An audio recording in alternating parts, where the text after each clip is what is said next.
Cover page tutorial and instructions.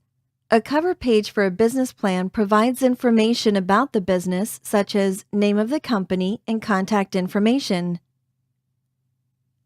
On the cover page of the Plug-in Plan template, users will need to insert the name of their company in the yellow highlighted space.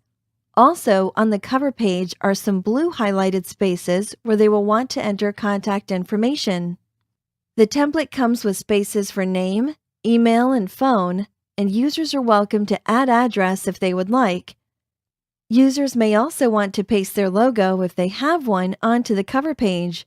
There is a placeholder design here which can be kept or clicked on and deleted and replaced.